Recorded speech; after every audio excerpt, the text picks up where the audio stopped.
The rain fell in silver sheets beneath the dim glow of the streetlights, and Eli Mercer stood frozen on the sidewalk with his sleeping daughter in his arms, wondering how life could collapse in a single day.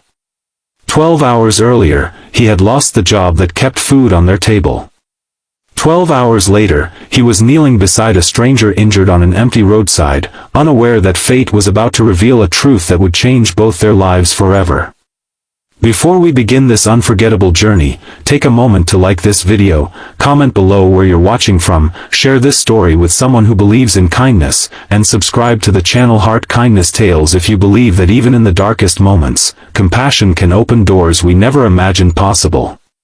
For 3 years, Eli Mercer had lived a life built on sacrifice. At 36 years old, he was raising his 6-year-old daughter, Nora, alone after losing his wife to a sudden illness. Since then, every day had become a careful balancing act between being a father, a provider, and a man trying desperately not to fall apart. He woke up before sunrise, prepared breakfast, packed lunches, walked Nora to school, and then rushed to work at one of the largest logistics companies in the city. His job as an operations supervisor wasn't glamorous, but it paid enough to keep their tiny apartment warm, to buy Nora her favorite strawberry yogurt, and occasionally save enough money for small adventures at the local park. To Eli, those simple moments mattered more than anything. But that Tuesday morning had arrived like a storm no weather forecast could predict. The company had announced restructuring plans weeks earlier, and rumors of layoffs floated through the hallways like invisible smoke. Still, Eli never imagined his name would be on the list. He had worked overtime, covered shifts, solved problems, and given everything he had to the company. At 10 o'clock, an email requested his presence in the executive conference room.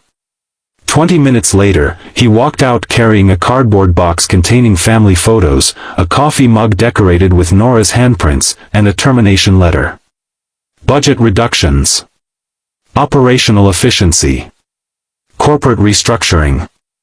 Cold words printed neatly on paper. Across the table sat the company's CEO, Adrian Whitmore, a man known throughout the industry for his sharp decisions and relentless pursuit of growth. He had looked composed, professional, almost detached as he explained the necessity of difficult choices. Eli remembered nodding politely, even thanking them for the opportunity, though his heart felt shattered inside. He couldn't afford anger. He couldn't afford bitterness. He had a little girl waiting at home. That afternoon, Eli picked up Nora from school pretending everything was normal. He smiled as she showed him a drawing she had made, a picture of their family holding hands beneath a giant sun. She asked if he was tired. He told her he was just thinking. She hugged him and said she loved him. At that moment, Eli nearly broke down. That evening, after putting Nora to bed, he sat alone at the kitchen table staring at unpaid bills. Rent was due in 2 weeks. Their savings account had barely enough money to survive a month. Fear wrapped itself around his chest. Yet even then, he refused to surrender. After midnight, Nora woke up coughing. She had suffered mild asthma attacks before, and Eli realized they were almost out of medication. The nearest 24-hour pharmacy was several miles away. Without hesitation, he bundled Nora into her jacket, secured her in the back seat of his aging sedan, and drove through the quiet streets. The city felt strangely empty. Rain tapped against the windshield. Traffic lights changed colors for no one. It was the kind of night where loneliness felt louder than sound itself.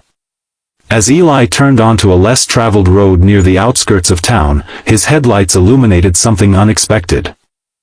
A luxury SUV sat crooked near a ditch with its hazard lights blinking weakly. At first, Eli considered continuing. He had enough problems. Enough worries. Enough uncertainty. But then he noticed movement.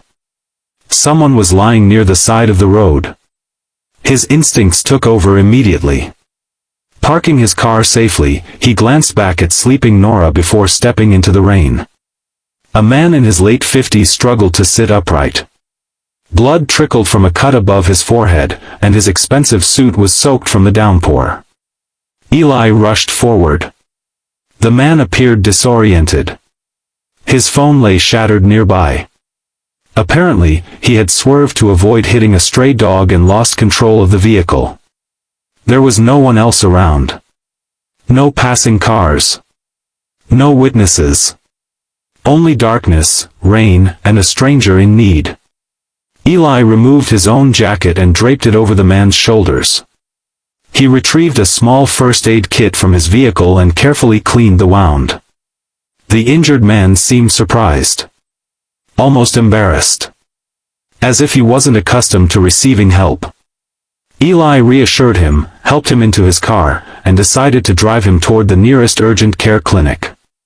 During the journey, the stranger glanced toward the back seat where Nora slept peacefully, clutching her stuffed rabbit. Something softened in the man's expression. He asked quietly whether she was Eli's daughter. Eli nodded.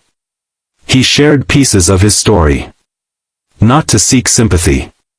Simply because exhaustion had stripped away the walls people normally build around themselves. He spoke about becoming a widower.